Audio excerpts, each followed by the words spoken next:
How much can a single moment change a life? 10 seconds, a decision made at a cafe table, or a smile returned on a rainy street. Sometimes that's all it takes. I've thought about that often, especially after last weekend, when I found myself sitting in the front row at a wedding that wasn't mine. It was my cousin Clara's wedding. She's younger than me by 3 years, and yet there she was, radiant in white lace, walking slowly down the aisle while the air shimmered with music and whispered prayers. I remember thinking, she looks so certain, so steady, like she has been carrying this choice in her heart for years. I envied that certainty. The ceremony was small, held in a church tucked between old streets where the cobblestones still carried echoes of carriages. The air smelled faintly of lilies, candles flickering against the wooden beams, light pouring in through stained glass. Everything looked like it belonged to a painting, timeless, serene, and yet all I could feel was the hammer of my own thoughts, restless and questioning. Because Claire and we grew up together. We whispered secrets under blankets at family gatherings, argued over toys, shared first heartbreaks. I had always thought I'd be the one to walk ahead, the one to show her how it's done. But life has a way of surprising you, flipping the order of things until you wonder if you ever knew the pattern at all. When she reached the altar, I caught her eye. Just for a second, and in that second, I saw everything. Her joy, her fear, her wild courage, and the silent vow that this moment, this man waiting for her, was worth all of it. I wanted to believe I could feel that too. During the vows, I found myself drifting. My gaze slid to the stained glass windows, the beams of red and gold lights spilling across the pews, and suddenly, I was 13 again, sitting beside Clara at another wedding, whispering promises we didn't understand. We swore we'd never marry, never give ourselves away, that we'd stay free forever. We had laughed so hard the priest glared at us. And now here she was, breaking our pact with a calm that shook me more than rebellion ever had. The reception afterward spilled into a garden, strung with fairy lights, tables laden with roses and silverware. Music rose, couples spun, laughter scattered like petals in the night. Clara pulled me aside, her veil pinned loosely now, her cheeks flushed from champagne and happiness. She grabbed my hand and whispered, "Selene, I swear I knew the first time he spoke to me. Not the second, not the third, the first." It was like something in me finally stopped running. Her words struck deeper than she could have known. Because I have been running, haven't I? Running from expectations, from my own heart, from the risk of surrendering. I smiled and hugged her, but inside I kept hearing her sentence repeat itself. The first time he spoke to me. How many times had I heard voices that stirred something and turned away before I let them root? How many doors had I shut before they could open? That night, I went home alone, the sound of Clara's laughter still chasing me, the echo of vows still pressed against my skin. And I wondered, what if certainty is not something you wait for, but something you choose? By noon the next day, I had written and deleted 7 messages. 2 were to Clara. Tell me everything, the exact moment you knew.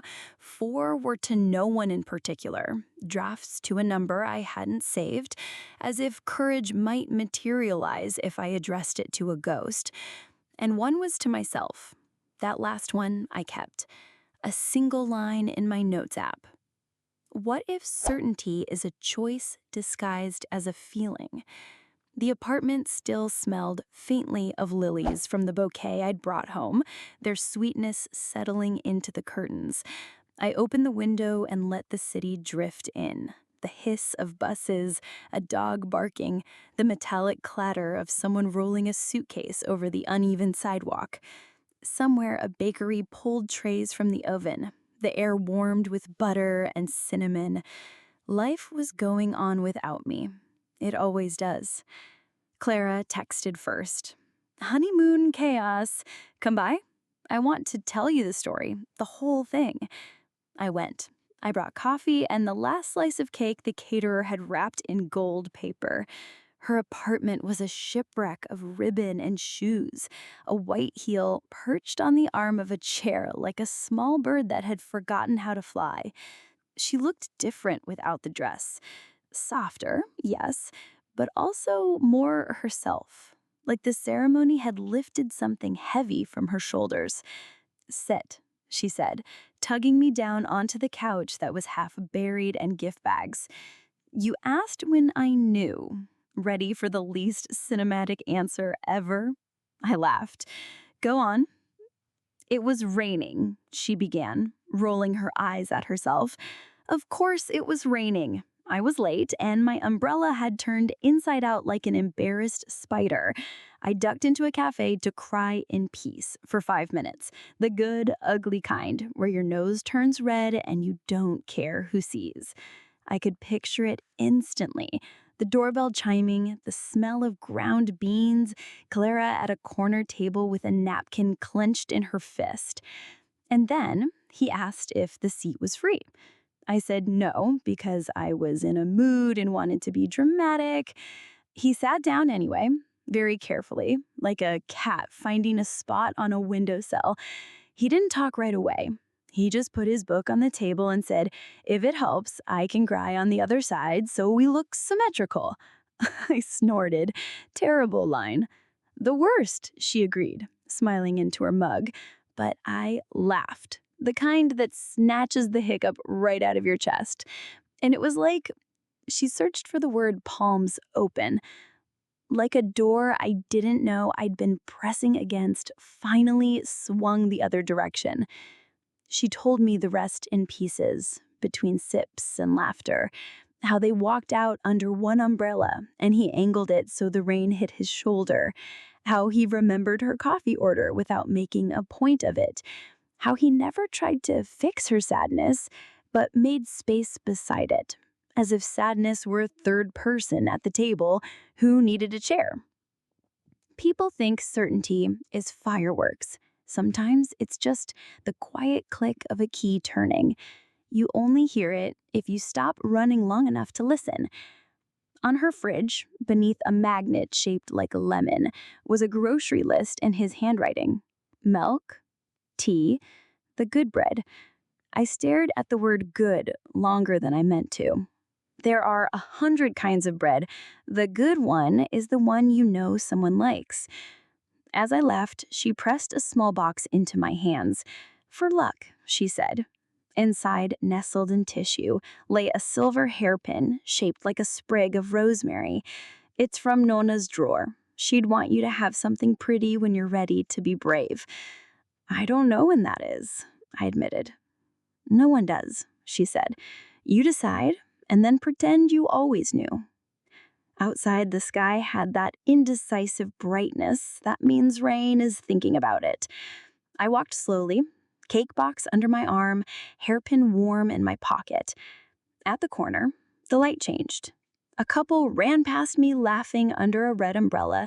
Their steps matched, shoulders tilted toward each other like magnets. In the bakery window, a man stood reading while he waited for his order.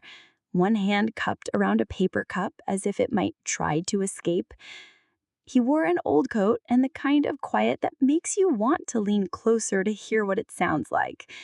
The title of the book was one I loved, dog-eared on my shelf, pencil marks in the margins from a younger version of me who believed underlining could make wisdom stick. He glanced up at exactly the moment I did. We didn't look away quickly enough to pretend it was nothing. He smiled.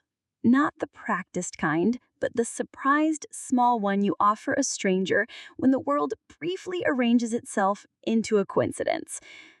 I could have pushed the door open. I could have said, "Is it as good the second time?" I could have asked how he takes his coffee, or whether he knows that rosemary means remembrance in every poem that mentions it. Instead, I stood there, heart thudding, while the bell chimed and the barista called a name that wasn't mine. He picked up his cup, tucked the book under his arm, and stepped into the thinning light. Our shoulders nearly brushed. The rain finally decided. A soft applause on the pavement. He tilted his umbrella a fraction without thinking, and the edge of it sheltered my sleeve for a heartbeat before he moved on. Certainty didn't arrive like fireworks. It arrived like that. A single second of borrowed shelter I almost missed. I walked home, with the box balanced carefully and the hairpin burning a small, bright promise against my palm. The rosemary's leaves were silvered with rain when I reached my door, as if the sky had signed its name across them. The hairpin lay on my nightstand all week, a tiny sprig of silver rosemary that seemed to glow whenever I glanced at it. I told myself it was just the way the lamp caught the edges, but every time I picked it up, I felt steadier, as though Clara had pressed some secret into my palm that day. I caught myself touching it in the mornings, before leaving, like a ritual I hadn't decided to believe in yet. Her words looped in my head wherever I went, the first time he spoke to me. I thought about them in the elevator at work, in the supermarket line, on the late train when the city outside blurred past. I tried to remember my own firsts. First glance that pulled me in, first voice that wrapped itself around me in a way that felt safe, first smile that made me want to lean closer instead of stepping away. Each memory warmed, then immediately chilled with the thought that followed. Better not. Don't risk it. By Friday, the unease became unbearable. I wanted to test myself, if only to know whether I was still capable of more than hesitation. I chose a cafe near the river, one I hadn't visited in months. It was the kind of place where chairs never matched, where the smell of roasted beans clung to the wood, where students turned tables into small libraries. I brought my sketchbook. I told myself it was habit, but the truth was more fragile. I wanted to be seen. The cafe buzzed with soft noise, a couple arguing in whispers, the hiss of milk steaming, someone typing too fast on a laptop. I claimed a corner table by the window, letting the drizzle outside bead against the glass. The napkin on the saucer beneath my coffee already had a small heart scrawled in crooked marker. That's when I noticed him. 2 tables away, a man shook raindrops from his jacket before sitting down. His hair was damp, curling slightly at the edges, and he carried a book instead of a phone. I found myself watching the careful way he turned the pages, the way he paused with the cup hovering near his mouth as though coffee required reverence. There was nothing extraordinary about him, except that he was. The kind of ordinary you wanted to memorize. My pencil moved before I'd given it permission. Lines curved into the suggestion of his profile, the slope of his brow, the angle of his jaw, the quiet focus in his eyes. I shaded more slowly than I usually did, aware of how my hand lingered, aware of how the page filled with the presence of a stranger. I told myself to stop. Instead, I kept drawing. When I finally looked up, he was already watching me. Our eyes met through the space between tables, and the jolt of it left me breathless. He smiled, not bold, not rehearsed, the kind of small, surprised smile people wear when the world tilts briefly in their favor. Heat rushed up my neck. I snapped the sketchbook shut as though that could erase the moment. He didn't move at first. Then slowly he stood, collected his cup, and walked past my table. I lowered my gaze to the window, feigning interest in the rain streaking down the glass. He paused beside me. "You dropped this," he said, his voice steady, ordinary, as though nothing unusual were happening. On the table, he placed a folded napkin, white, crumpled at the corners, but folded neatly. He didn't wait for me to answer. He just kept walking. Out into the drizzle, shoulders squared against the wind. I sat frozen until the door chimed shut behind him. Only then did I reach for the napkin, my fingers shaking. Inside, written in hurried ink, were 4 words: "Don't stop drawing me." I laughed, sharp, nervous, incredulous. The sound startled the couple nearby, but my chest buzzed with something that wasn't fear. That night, Clara called from her honeymoon. She sounded giddy, half drunk on champagne and love. "Tell me you've done something brave," she teased, her voice echoing across the line like music. I touched the napkin in my pocket, folded small, pressed against my skin like a secret. "Maybe," I said. And for the first time in a long time, I didn't feel like I was running. All weekend, the napkin lived in my pocket, like a small, beating heart. I'd forget it was there until my fingers brushed the soft, crumpled edge, and then everything sharpened. The cafe's cinnamon warmth, the sound of rain on glass, the way his smile had arrived like an unplanned guest and stayed. I pinned Nona's silver hairpin above my ear on Sunday morning and told myself it was just because it looked pretty. We both knew it wasn't. I kept thinking of the sentence Clara gave me. You decide, and then pretend you always knew.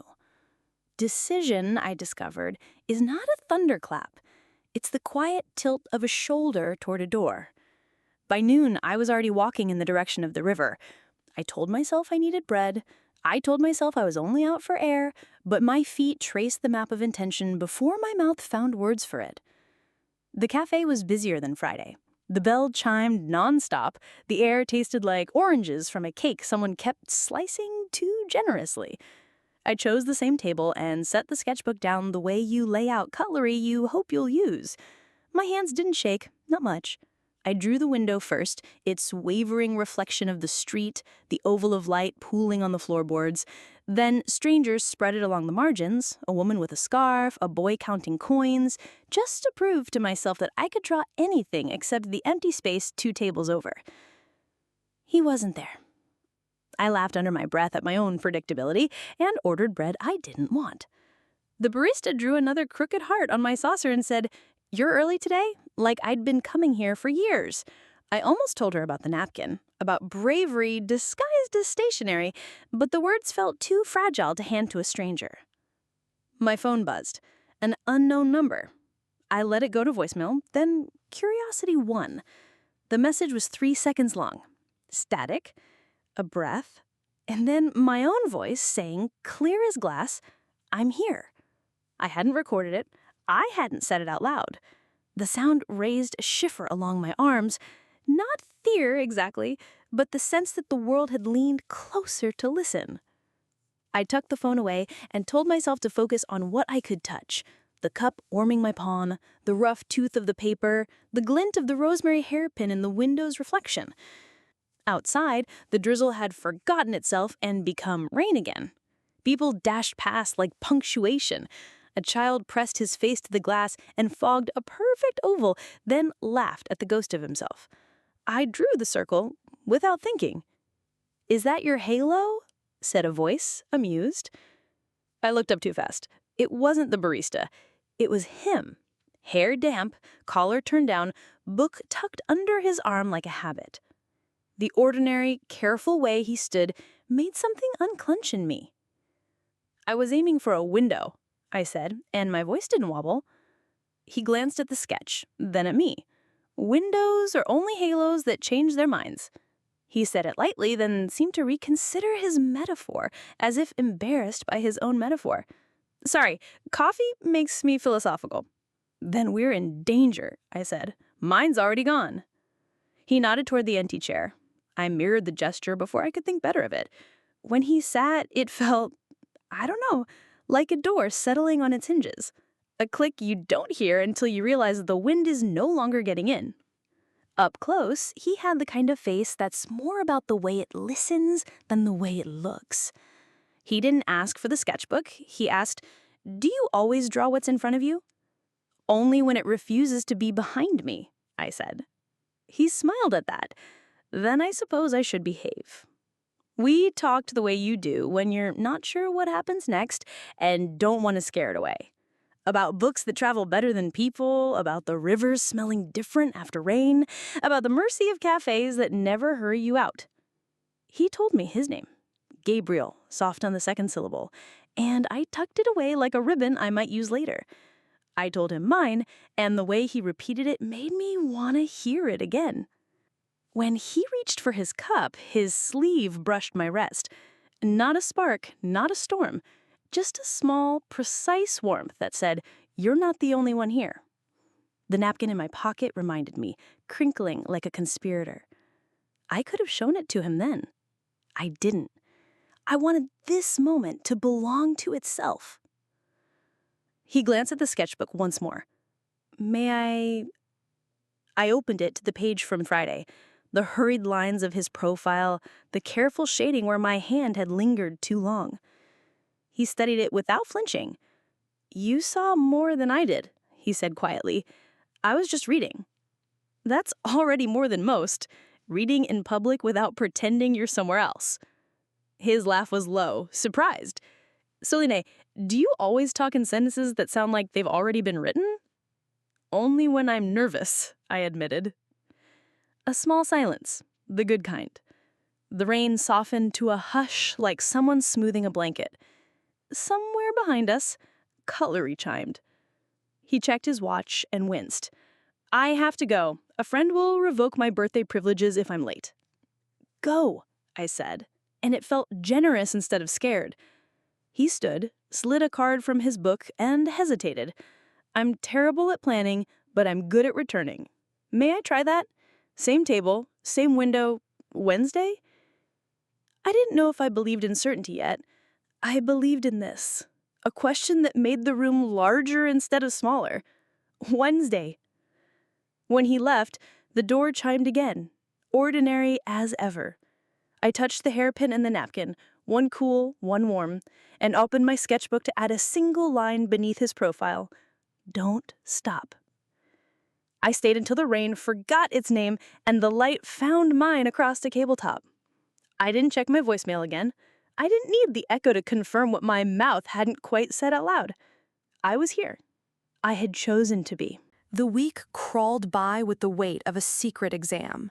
Every ordinary task seemed coded with a second meaning, as if the universe were marking me for participation in something I hadn't agreed to yet. I wrote grocery lists, answered emails, folded laundry, but behind each action lived the folded napkin in my pocket, the rosemary hairpin gleaming faintly on my dresser, and Gabriel's promise, Wednesday.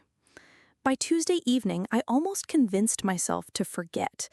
I told myself, strangers don't leave messages like that moments like those dissolve in the light of ordinary days. But then I found myself smoothing the napkin flat on the kitchen table, tracing the hurried ink of his words until the letters seemed to breathe again.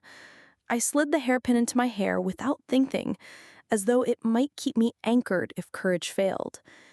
Wednesday arrived with a drizzle that washed the edges off the city. I stood by my window, watching drops race each other down the glass, and realized the rain sounded exactly like it had on the day we met. It felt less like weather and more like a reminder. By late afternoon, my pulse was already carrying me toward the cafe. The bell above the door chimed as I pushed it open. Warmth rushed out to meet me. Coffee, sugar, the faint tang of oranges from a cake behind the counter. My eyes darted across the room, and there he was, Gabriel, already seated, already waiting, book open but unread. He looked up, and his smile wasn't rehearsed or grand. It was the quiet kind, the kind you only wear when waiting has been worth it.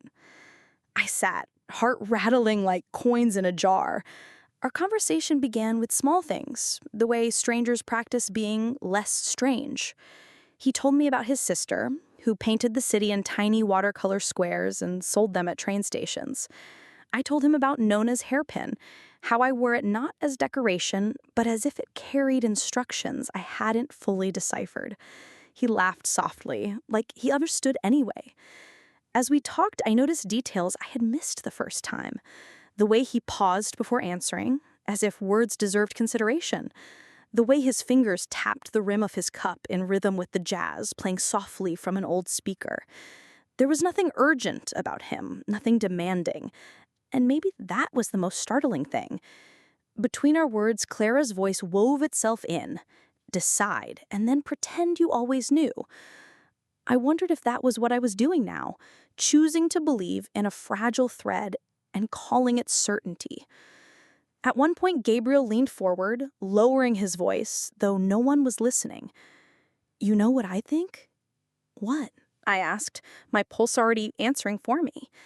"That you've been carrying someone else's story, one you were told long ago, and you've been too afraid to find out if the ending could be different."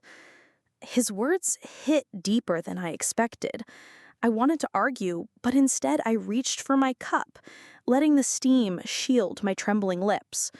He didn't press. He just sat there, patient, steady, until the silence folded itself into comfort instead of pressure.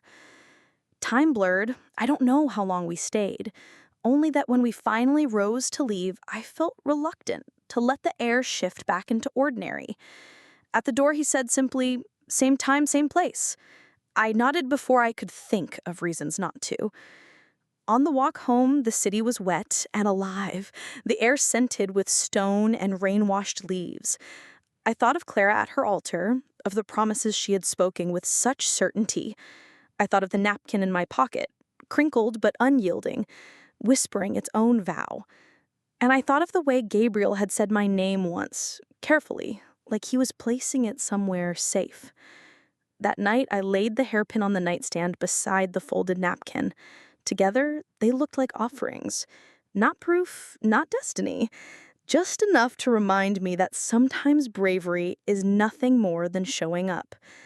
And I wondered if, without realizing, I had already chosen. The days that followed moved differently, as though time had loosened its grip.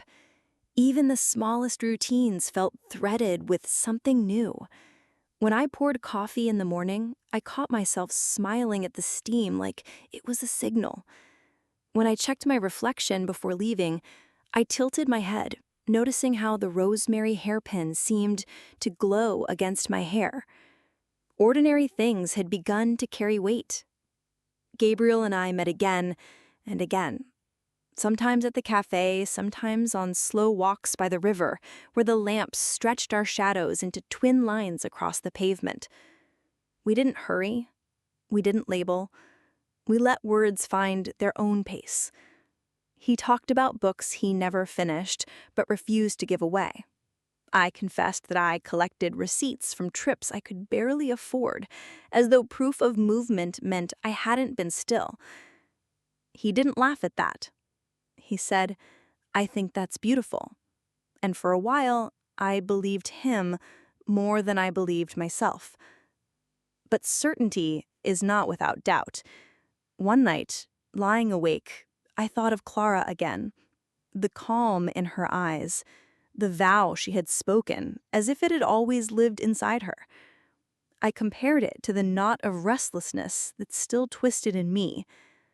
Could something fragile, so new, grow into that kind of certainty? Or was I fooling myself, pretending that repetition could build roots?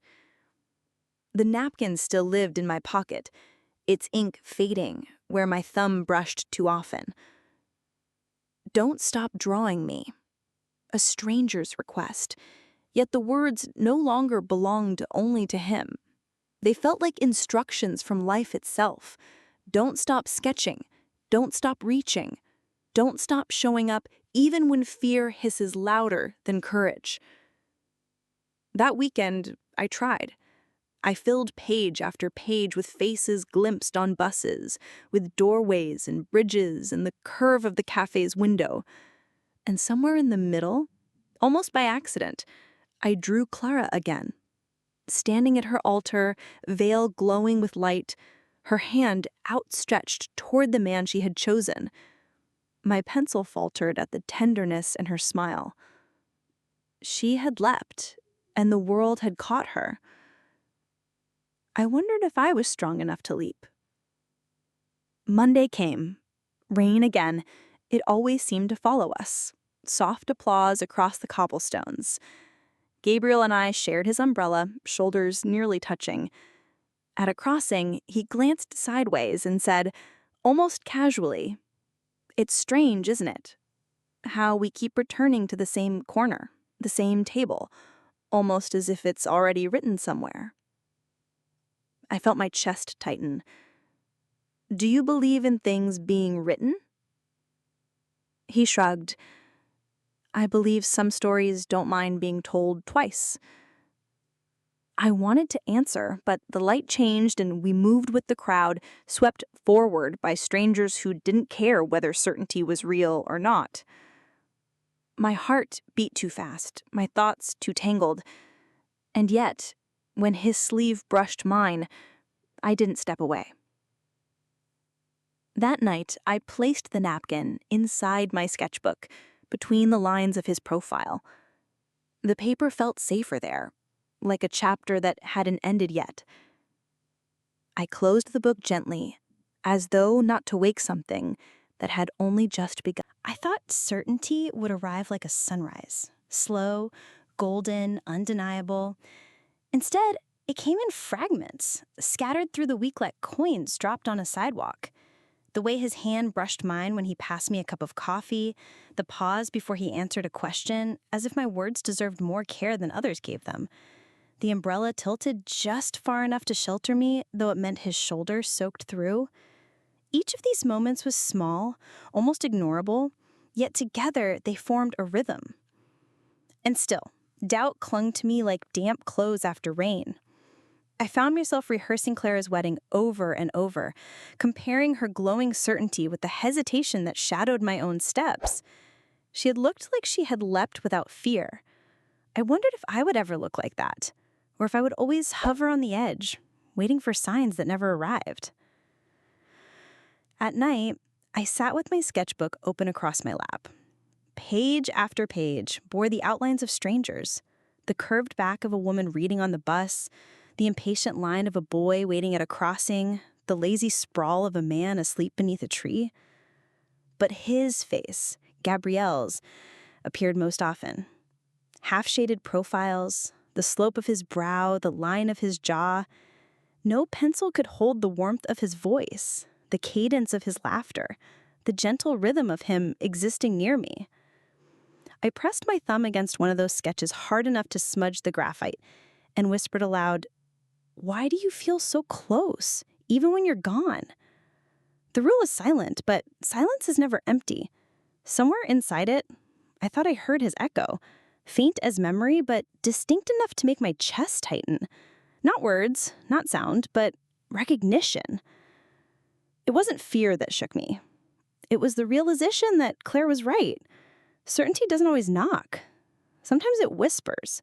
Sometimes it repeats itself until you're finally brave enough to answer. The next day, I saw him again. Not at the cafe this time, but by accident. I had just left the bookstore, a stack of new pencils tucked under my arm when he appeared at the corner, hair damp from a drizzle I hadn't noticed. He lifted a coffee cup toward me like a toast and grinned. "You're early," he teased. I wanted to say, "No, you're late to every story I almost told myself." Instead, I laughed, quick, nervous, and softer than I intended. It still felt good in my throat. We walked together without deciding where to go, through narrow streets still shining from rain, past markets shutting down, their awnings dripping. A musician packed away his violin, the last note still trembling in the air. We fell into step easily, words braiding without tugging. He told me his sister mailed him a postcard painted in watercolors, a bridge in the city at dawn, pale blue and gold. I told him about Clara's wedding, how I couldn't stop replaying the certainty on her face. "Do you envy her?" he asked gently, not unkindly. I thought about it. No, I said finally. I admire her. Maybe I'm a little afraid of myself for not being her yet. He didn't argue. He didn't rush to smooth it over with promises or cliches. He only nodded, as if to say that's allowed. The gesture landed softer than words could have. We reached the river without meaning to. The water moved fast, catching the last light in restless flashes. Gabriel leaned on the railing, watching it. He said, "Funny thing about rivers. You can never step into the same one twice, but you can keep returning anyway. It changes. You change. And somehow it's still the same place." I looked at him, at the curve of his profile in the fading light, and felt something settle in me. Not certainty, not yet, but the beginning of it.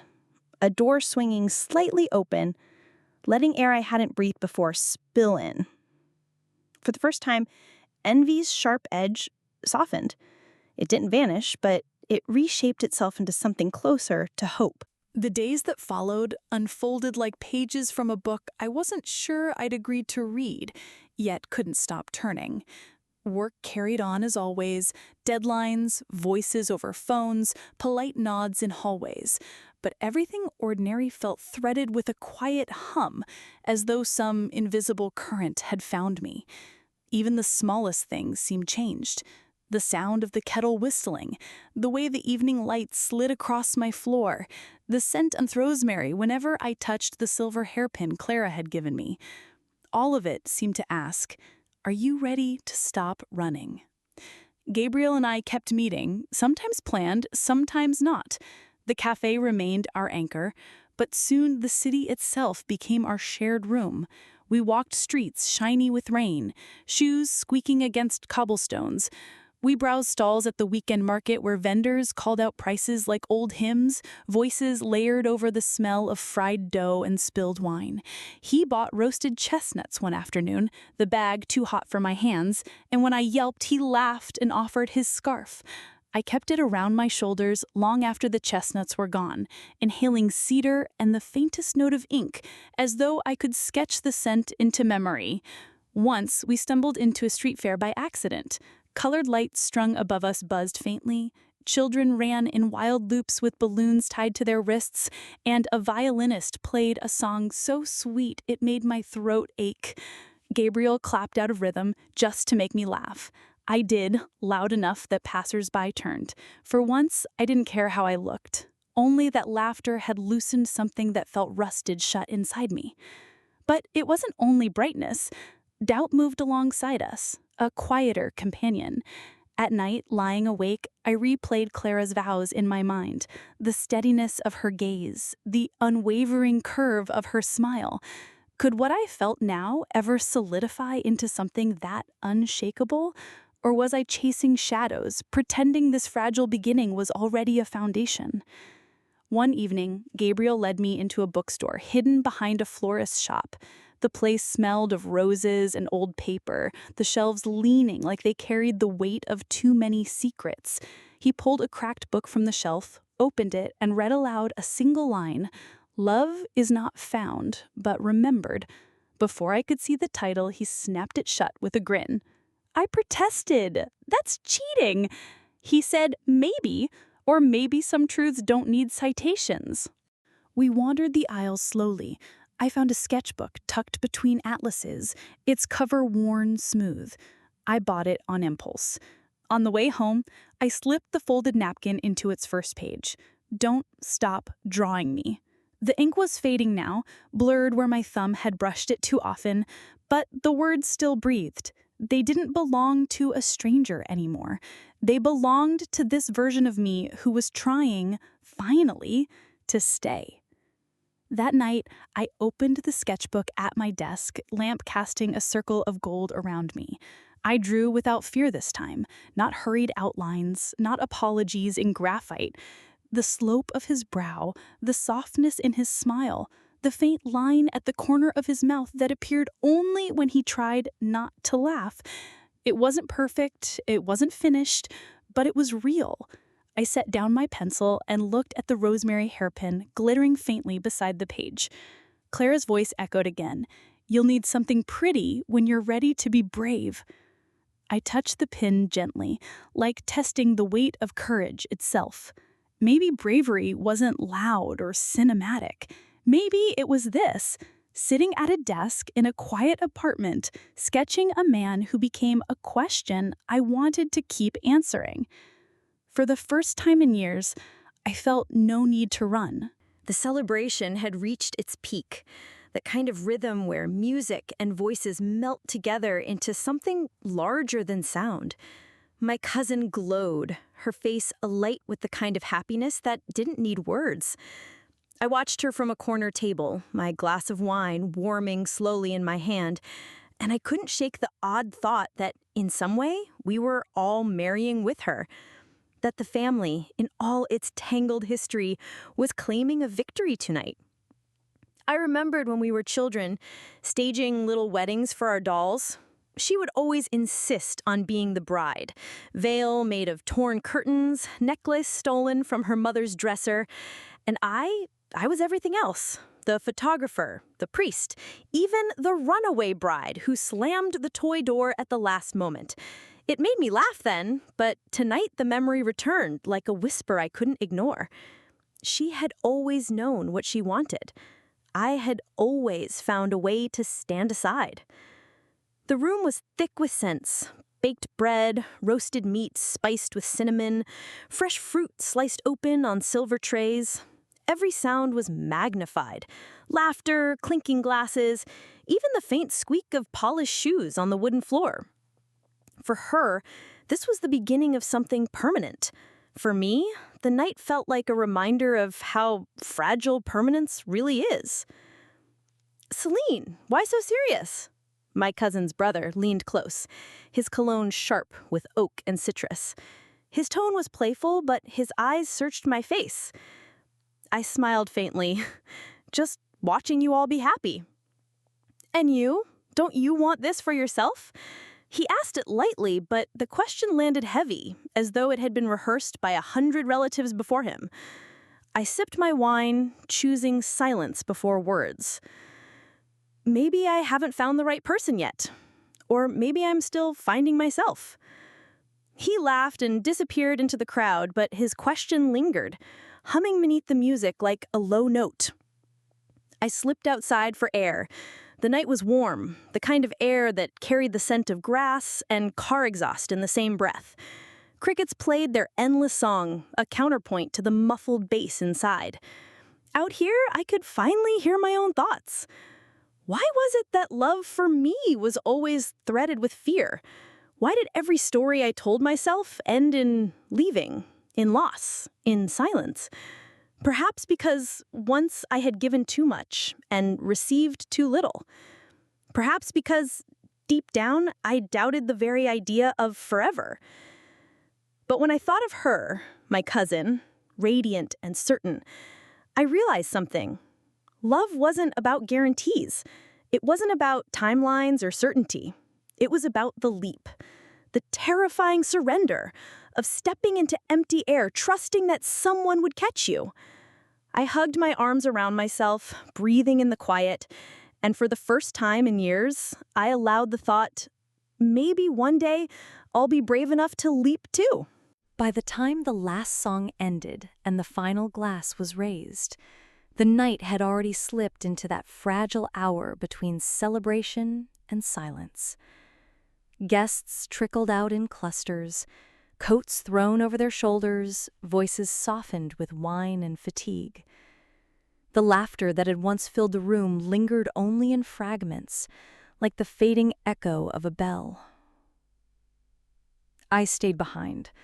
I don't even know why. Maybe to stretch out the evening. Maybe because leaving felt like admitting it was over. The hall looked different now. Without the crowd, the decorations seemed too grand, like costumes waiting for their actors. Rose petals lay scattered across the floor. The candles had melted into small oceans of wax. And the band was packing their instruments in the corner, tired but smiling.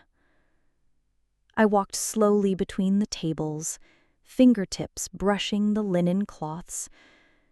Here, a lipstick mark on a forgotten glass. There, a napkin folded neatly, as if someone couldn't quite let go of order in the chaos.